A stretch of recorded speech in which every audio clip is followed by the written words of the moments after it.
Chapter 79. The Lemonade. Morel was, in fact, very happy. Mr. Noirtier had just sent for him, and he was in such haste to know the reason of his doing so that he had not stopped to take a cab, placing infinitely more dependence on his own 2 legs than on the 4 legs of a cab-horse. He had therefore set off at a furious rate from the Rue Meslay, and was hastening with rapid strides in the direction of the Faubourg Saint-Honoré. Morel advanced with a firm, manly tread, and poor Barrois followed him as he best might. Morel was only 31. Barrois was 60 years of age. Morel was deeply in love, and Barrois was dying with heat and exertion. These 2 men, thus opposed in age and interests, resembled 2 parts of a triangle, presenting the extremes of separation, yet nevertheless possessing their point of union.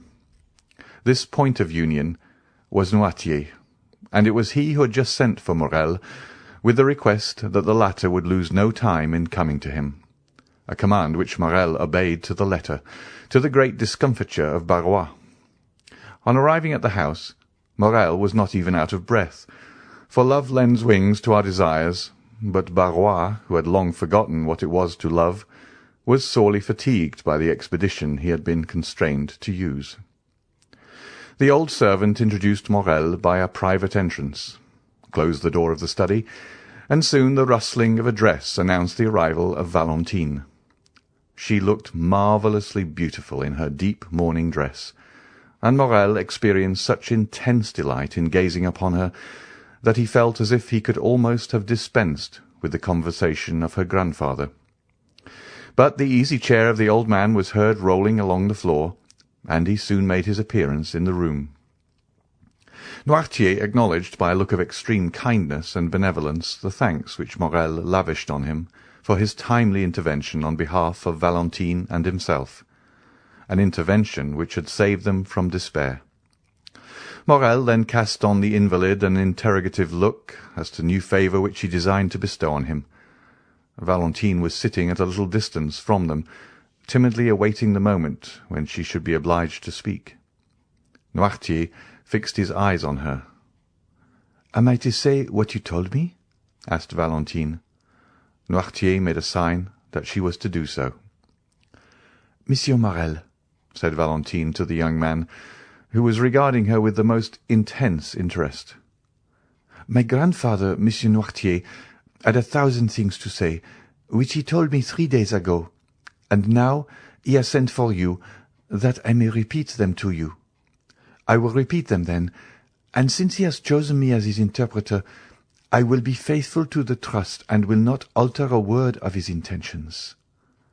"Oh, I am listening with the greatest impatience," replied the young man. "Speak, I beg of you." Valentine cast down her eyes. This was a good omen for Morel, for he knew that nothing but happiness could have the power of thus overcoming Valentine. "My grandfather intends leaving this house," said she, "and Barrois is looking out suitable apartments for him in another." "But you, Mademoiselle de Villefort, you who are necessary to Monsieur Noirtier's happiness." "I?" interrupted Valentine. "I shall not leave my grandfather. That is an understood thing between us. My apartment will be close to his. Now, Monsieur de Villefort must either give his consent to this plan or his refusal.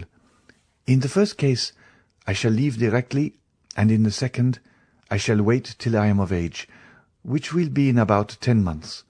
Then I shall be free. I shall have an independent fortune, and—" "And what?" demanded Morel.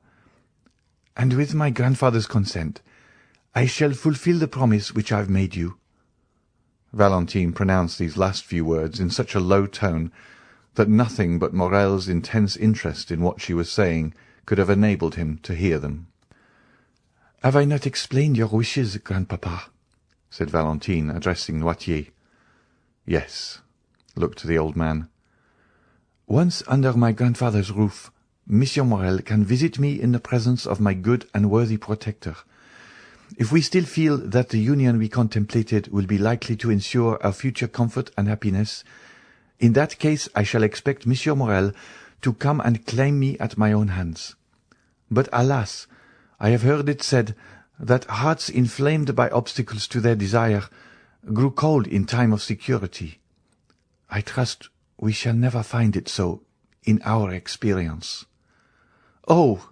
cried Morel, almost tempted to throw himself on his knees before Noirtier and Valentine, and to adore them as two superior beings. "What have I ever done in my life to merit such unbounded happiness?"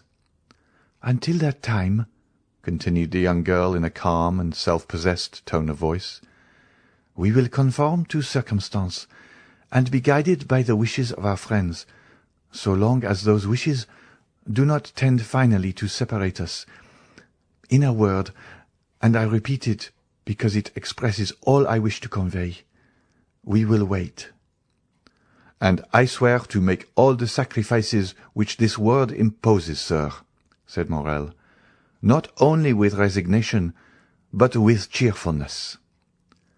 "Therefore," continued Valentine, looking playfully at Maximilien, "no more inconsiderate actions, no more rash projects, for you surely would not wish to compromise one who from this day regards herself as destined honourably and happily to bear your name." Morel looked obedience to her commands. Noirtier regarded the lovers with a look of ineffable tenderness, while Barrois, who had remained in the room in the character of a man privileged to know everything that passed, smiled on the youthful couple, as he wiped the perspiration from his bald forehead. "How hot you look, my good Barrois," said Valentine. "Ah, I have been running very fast, mademoiselle. But I must do Monsieur Morel the justice to say that he ran still faster." Noirtier directed their attention to a waiter, on which was placed a decanter containing lemonade and a glass. The decanter was nearly full, with the exception of a little which had been already drunk by Monsieur Noirtier. "Come, Barrois," said the young girl, "take some of this lemonade. I see you are coveting a good draught of it."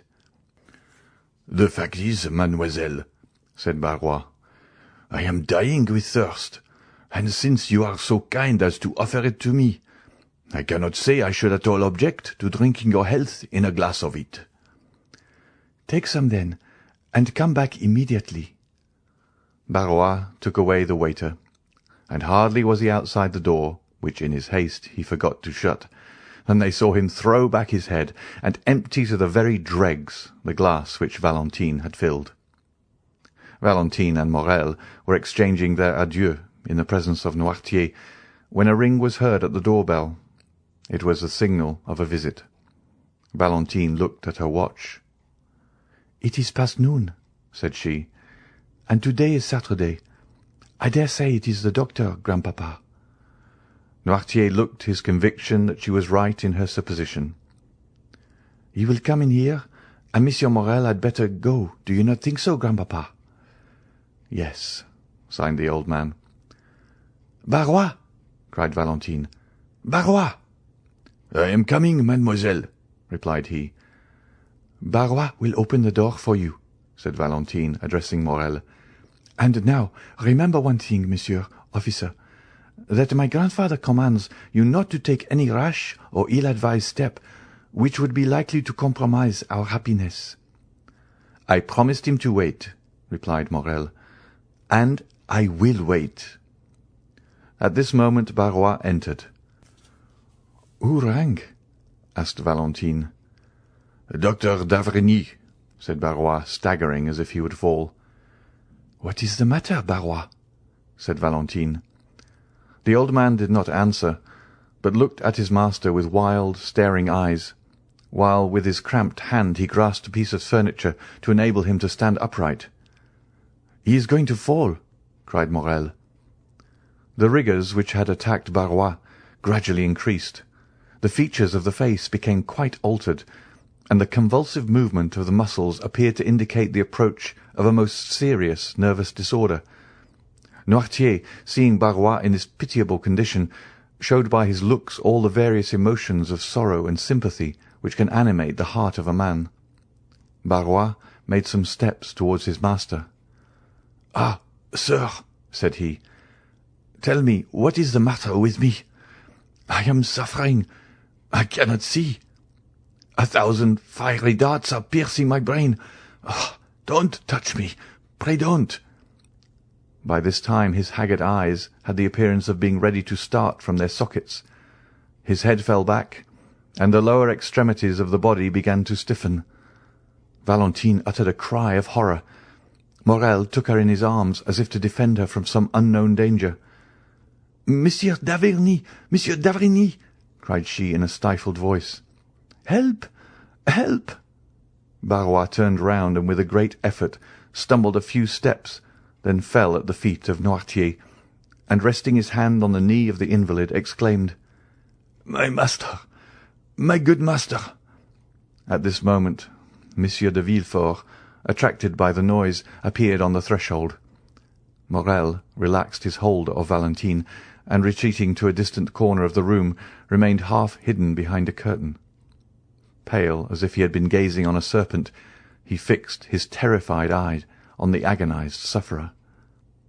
Noirtier, burning with impatience and terror, was in despair at his utter inability to help his old domestic, whom he regarded more in the light of a friend than a servant.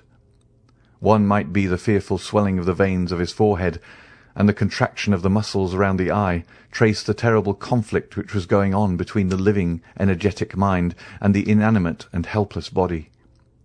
Barrois, his features convulsed, his eyes suffused with blood, and his head thrown back, was lying at full length, beating the floor with his hands, while his legs had become so stiff that they looked as if they would break rather than bend. A slight appearance of foam was visible around the mouth, and he breathed painfully and with extreme difficulty. Villefort seemed stupefied with astonishment, and remained gazing intently on the scene before him without uttering a word. He had not seen Morel. After a moment of dumb contemplation, during which his face became pale and his hair seemed to stand on end, he sprang toward the door, crying out, "Doctor! Doctor! Come instantly! Pray come!" "Madame! Madame!" cried Valentine, calling her stepmother, and running upstairs to meet her. "Come, quick, quick, and bring your bottle of smelling salts with you." "What is the matter?" said Madame de Villefort in a harsh and constrained tone. "Oh, come, come!" "But where is the doctor?" exclaimed Villefort. "Where is he?" Madame de Villefort now deliberately descended the staircase. In one hand she held her handkerchief, with which she appeared to be wiping her face, and in the other a bottle of English smelling salts. Her first look on entering the room was at Noirtier, whose face, independent of the emotion which such a scene could not fail of producing, proclaimed him to be in possession of his usual health. Her second glance was at the dying man. She turned pale, and her eye passed quickly from the servant and rested on the master. "In the name of heaven, madame," said Villefort, "where is the doctor? He was with you just now. You see this a fit of apoplexy, and he might be saved if he could be but bled." "Has he eaten anything lately?" asked Madame de Villefort, eluding her husband's question. "Madame," replied Valentine, "he has not even breakfasted. He has been running very fast on an errand with which my grandfather charged him, and when he returned took nothing but a glass of lemonade." "Ah," said Madame de Villefort, "why did he not take wine? Lemonade was a very bad thing for him." "Grandpapa's bottle of lemonade was standing just by his side. Poor Barrois was very thirsty, and was thankful to drink anything he could find." Madame de Villefort started. Noirtier looked at her with a glance of the most profound scrutiny. "He was such a short neck," said she. "Madame," said Villefort, "I ask where is Monsieur d'Avrigny? In God's name, answer me." "He is with Edward, who is not quite well," replied Madame de Villefort, no longer being able to avoid answering. Villefort rushed upstairs to fetch him. "Take this," said Madame de Villefort, giving her smelling bottle to Valentine. "They will no doubt bleed him. Therefore I will retire, for I cannot endure the sight of blood." And she followed her husband upstairs. Morel now emerged from his hiding-place, where he had remained quite unperceived, so great had been the general confusion. "Go away as quick as you can, Maximilian," said Valentine, "and stay till I send for you. Go." Morel looked towards Noirtier for permission to retire. The old man, who had preserved all his usual coolness, made a sign to him to do so. The young man pressed Valentine's hand to his lips, then left the house by a back staircase. At the same moment that he quitted the room, Villefort and the doctor entered by an opposite door. Barrois was now showing signs of returning consciousness. The crisis seemed past. A low moaning was heard, and he raised himself on one knee. d'Avrigny and Villefort laid him on a couch. "What do you prescribe, doctor?" demanded Villefort. "Give me some water and ether. You have some in the house, have you not?" "Yes." "Send for some oil of turpentine and tartar emetic." Villefort immediately dispatched a messenger. "And now let everyone retire." "Must I go too?" asked Valentine timidly. "Yes, mademoiselle, you especially," replied the doctor abruptly. Valentine looked at Monsieur d'Avrigny with astonishment, kissed her grandfather on the forehead, and left the room. The doctor closed the door after her with a gloomy air. Look, doctor," said Villefort. "He is quite coming round again. I really do not think, after all, it is anything of consequence." Monsieur d'Avrigny answered by a melancholy smile. "How do you feel, Barrois?" asked he. "A little better, sir." "Will you drink some of this ether and water?" "I will try, but don't touch me." "Why not?" "Because I feel that if you were only to touch me with the tip of your finger, the fit would return." "Drink." Barrois took the glass, and raising it to his purple lips, took about half of the liquid offered him. "Where do you suffer?" asked the doctor. "Everywhere. I feel cramps over my whole body." "Do you find any dazzling sensation before the eyes?" "Yes." "Any noise in the ears?" "Frightful." "When did you first feel that?" "Just now." "Suddenly?" "Yes, like a clap of thunder." "Did you feel nothing of it yesterday or the day before?" "Nothing." "No drowsiness?" "None." "What have you eaten today?" "I have eaten nothing. I only drank a glass of my master's lemonade, that's all." And Barrois turned towards Noirtier, who, immovably fixed in his armchair, was contemplating this terrible scene, without allowing a word or a movement to escape him. "Where is this lemonade?" asked the doctor eagerly. "Downstairs, in the decanter." "Whereabouts downstairs?" "In the kitchen." "Shall I go and fetch it, doctor?" inquired Villefort. "No. Stay here and try to make Barrois drink the rest of this glass of ether and water. I will go myself and fetch the lemonade."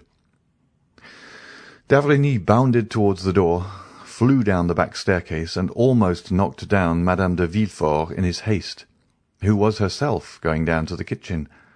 She cried out, but d'Avrigny paid no attention to her.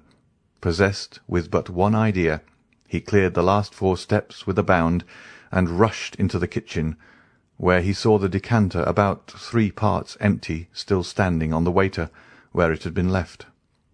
He darted upon it as an eagle would seize upon its prey, panting with loss of breath. He returned to the room he had just left. Madame de Villefort was slowly ascending the steps which led to her room. "Is this the decanter you spoke of?" asked d'Avrigny. "Yes, doctor." "Is this the same lemonade of which you partook?" "I believe so." "What did it taste like?" "It had a bitter taste." The doctor poured some drops of the lemonade into the palm of his hand, put his lips to it, and after having rinsed his mouth as a man does when he is tasting wine, he spat the liquor into the fireplace. "It is no doubt the same," said he. "Did you drink some too, Monsieur Noirtier?" "Yes." "And did you also discover a bitter taste?" "Yes." "Oh, doctor," cried Barrois, "the fit is coming on again. Oh, do something for me." The doctor flew to his patient. "That emetic, Villefort. See if it is coming." Villefort sprang into the passage, exclaiming, "The emetic! The emetic! Is it come yet?" No one answered. The most profound terror reigned throughout the house. "If I had anything by means of which I could inflate the lungs," said d'Avrigny, looking around him, "perhaps I might prevent suffocation. But there is nothing which would do, nothing." "Oh, sir," cried Barrois, "are you going to let me die without help? Oh, I am dying! Oh, save me!" "A pen, said the doctor. There was one lying on the table. He endeavoured to introduce it into the mouth of the patient, who in the midst of his convulsions was making vain attempts to vomit, but the jaws were so clinched that the pen could not pass them. This second attack was much more violent than the first, and he had slipped from the couch to the ground, where he was writhing in agony. The doctor left him in his paroxysm, knowing that he could do nothing to alleviate it, and going up to Noirtier, said abruptly, "How do you find yourself? Well?" "Yes." "Have you any weight on the chest, or does your stomach feel light and comfortable? Eh?" "Yes." "Then you feel pretty much as you generally do, after you have had the dose which I am accustomed to give you every Sunday?" "Yes." "Did Barrois make your lemonade?" "Yes." "Was it you who asked him to drink some of it?" "No." "Was it Monsieur de Villefort?" "No." "Madame?" "No." "It was your granddaughter, then, was it not?" "Yes." A groan from Barrois, accompanied by a yawn which seemed to crack the very jawbones, attracted the attention of Monsieur d'Avrigny. He left Monsieur Noirtier and returned to the sick man. "Barrois," said the doctor, "can you speak?" Barrois muttered a few unintelligible words. "Try and make an effort to do so, my good man," said d'Avrigny. Barrois reopened his bloodshot eyes. "Who made the lemonade?" "I did." "Did you bring it to your master directly it was made?" "No." "You left it somewhere, then, in the meantime?" "Yes, I left it in the pantry, because I was called away." "Who brought it into the room, then?" "Mademoiselle Valentine." D'Avrigny struck his forehead with his hand. "Gracious heaven!" exclaimed he. "Doctor! Doctor!" cried Barrois, who felt another fit coming. "Will they never bring that emetic?" asked the doctor. "Here is a glass with one already prepared," said Villefort, entering the room. "Who prepared it?" "The chemist who came here with me." "Drink it," said the doctor to Barrois. "Impossible, doctor. It is too late. My throat is closing up. I am choking. Oh, my heart! Oh, my head! Oh, what agony! Shall I suffer like this long?" "No, no, friend," replied the doctor. "You will soon cease to suffer." "Oh, I understand you," said the unhappy man. "My God, have mercy upon me!" And uttering a fearful cry, Barrois fell back as if he had been struck by lightning. D'Avrigny put his hand to his heart and placed a glass before his lips. "Well?" said Villefort. "Go to the kitchen and get me some syrup of violets." Villefort went immediately. "Do not be alarmed, Monsieur Noirtier," said d'Avrigny. "I am going to take my patient into the next room to bleed him. This sort of attack is very frightful to witness." And taking Barrois under the arms, he dragged him into an adjoining room, but almost immediately he returned to fetch the lemonade. Noirtier closed his right eye. "You want Valentine, do you not? I will tell them to send her to you." Villefort returned, and d'Avrigny met him in the passage. "Well, how is he now?" asked he. "Come in here," said d'Avrigny. and he took him into the chamber where the sick man lay. "Is he still in a fit?" said the procureur. "He is dead." Villefort drew back a few steps, and clasping his hands, exclaimed with real amazement and sympathy, "Dead? And so soon, too?" "Yes, it is very soon," said the doctor, looking at the corpse before him. "But that ought not to astonish you. Monsieur and Madame de Saint-Méran died as soon. People die very suddenly in your house, Monsieur Villefort." "What?" cried the magistrate with an accent of horror and consternation. "Are you still harping on this terrible idea?" "Still, sir, and I shall always do so," replied d'Avrigny, "for it has never for one instant ceased to retain possession of my mind, and that you may be quite sure I am not mistaken this time, listen well to what I am going to say, Monsieur de Villefort." The magistrate trembled convulsively. "There is a poison which destroys life almost without leaving any perceptible traces. I know it well. I have studied it in all its forms, and in the effects which it produces. I recognize the presence of this poison in the case of poor Barrois, as well as in that of Madame de Saint-Méran. There is a way of detecting its presence. It restores the blue color of litmus paper reddened by an acid, and it turns syrup of violets green. We have no litmus paper, but see, here, they come with the syrup of violets." The doctor was right. Steps were heard in the passage. Monsieur d'Avrigny opened the door, and took from the hands of the chambermaid a cup which contained 2 or 3 spoonfuls of the syrup. He then carefully closed the door. "Look," said he to the procureur, whose heart beat so loudly that it might almost be heard. "Here is in this cup some syrup of violets, and this decanter contains the remainder of the lemonade of which Monsieur Noirtier and Barrois partook. If the lemonade be pure and inoffensive, the syrup will retain its colour. If, on the contrary, the lemonade be drugged with poison, the syrup will become green. Look closely." The doctor then slowly poured some drops of the lemonade from the decanter into the cup, and in an instant a light, cloudy sediment began to form at the bottom of the cup.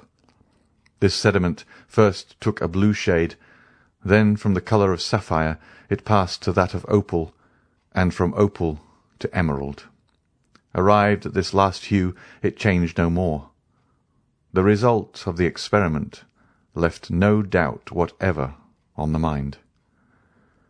"The unfortunate Barrois has been poisoned," said d'Avrigny, "and I will maintain this assertion before God and man." Villefort said nothing, but he clasped his hands, opened his haggard eyes, and, overcome with his emotion, sank into a chair. End of chapter 79.